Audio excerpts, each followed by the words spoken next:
드디어 베일이 벗겨진 아이폰 5. 보다 더 크고 또 얇아진 외관과 함께 강력한 하드웨어를 장착하면서 소비자들에게 첫 신고식을 치렀는데요. iPhone 5 and iOS 6, the biggest things to happen to iPhone since iPhone. And I am so incredibly proud of everyone at Apple that helps make today occur. These products are simply amazing. 출시 전부터 아이폰 5에 대한 높은 기대감으로 그동안 소문이 무성했었는데요. 공개된 아이폰은 소문대로 더욱 슬림해진 디자인과 한층 커진 디스플레이로 아이폰 4S와 선긋기를 했습니다.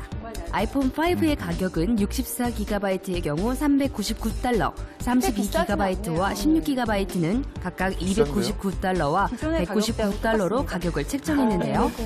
지난 14일부터 예약 주문을 받아 21일부터 1차로 9개국에 먼저 배송될 예정이라고 밝혔습니다. 하지만 한국은 1차와 2차 출시 31개국에서 제외되며 정확한 국내 출시 날짜가 정해지지 않았는데요. 아이폰 4S보다 훨씬 업그레이드된 아이폰 5를 집중 분석합니다.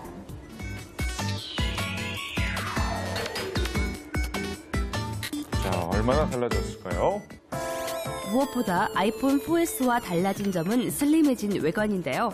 가볍고 얇아지고 길어졌습니다. 두께는 7.6mm로 전작보다 18% 얇아졌는데요. 현존 스마트폰 중 가장 얇은 두께라는군요. 가로폭은 한 손으로 밀어서 잠금 해제해야 한다는 고 스티브 잡스의 철학대로 변하지 않았습니다. 무게는 알루미늄과 유리 보디를 채택해 전작보다 20%로 가벼워진 112g으로 줄었는데요. 대신 화면은 4인치로 전작보다 0.5인치 늘어났습니다. 커졌군요. 70만 개의 아이폰 어플리케이션이 있다고 하죠. 그 어플리케이션들이 1차적으로 거의 수정 없이 그대로 동작할 수 있게 많은 고려를 했다는 뜻이고요. 그러면서 그걸 이제 그 가로보기로 이제 돌리게 되면은 16대 9 앵글이 오히려 나오게 되는 그런 4인치의 디자인이 제일 중요한 포인트인 것 같습니다. 이에 따라 애플리케이션 아이콘이 하단에 있는 기본 설정을 제외하고도 페이지면에서만 5줄까지 들어갈 수 있게 됐습니다.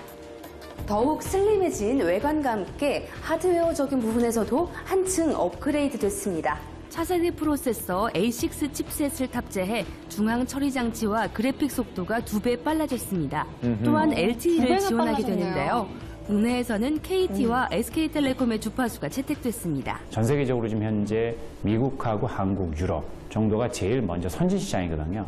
그런 관점에서 애플 입장에서도 한국 시장의 중요성을 이제 놓지 않으셨을 거고요.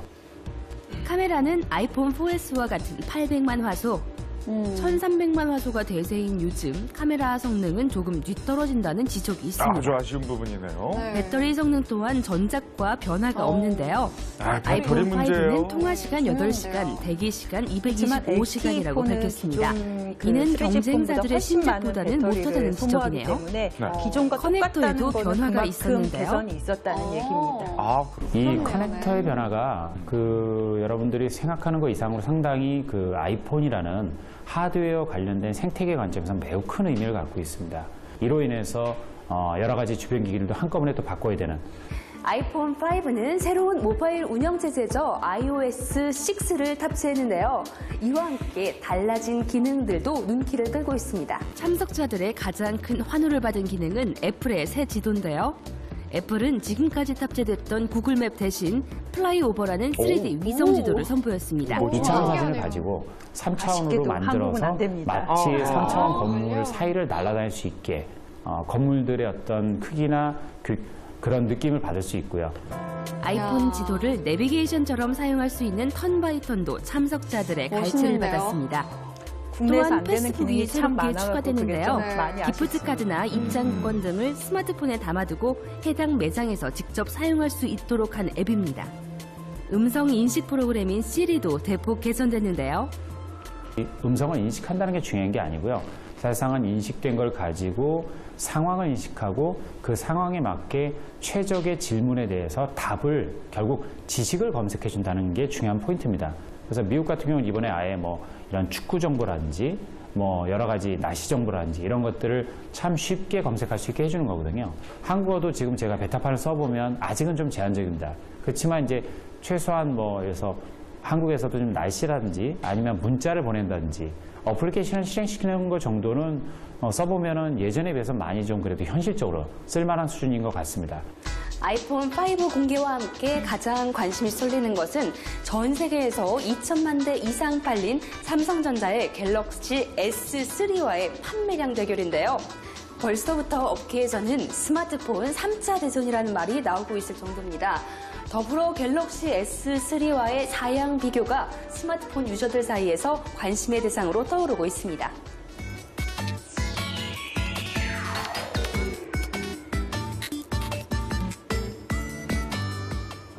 우선 화면은 갤럭시 S3가 4.8인치로 더 우세한데요. 두께와 무게는 아이폰 5가 유리합니다. 프로세서의 성능은 갤럭시 S3는 쿼드코어이고 아이폰 5는 듀얼코어 수준이라고 하네요. 카메라는 두 제품 모두 800만 화소로 대동소이. 하지만 기능면에서는 갤럭시 S3가 우세한데요. 갤럭시 S3가 얼굴 인식 등 최신 기능을 탑재한 반면 아이폰 5는 이 같은 기능이 없었는데요. 게다가 모바일 금융거래 필수 기술 중 하나인 근거리 무선통신 NFC 기능 또한 갤럭시 S3는 탑재한 반면 아이폰 5는 제외됐습니다. 기능은 갤럭시가 좀 한층 앞서요. 진화된 모습으로 돌아온 아이폰 5. 한국 출시일이 아직 정확하게 정해지진 않았지만 하루빨리 국내 소비자들과 만났으면 좋겠네요.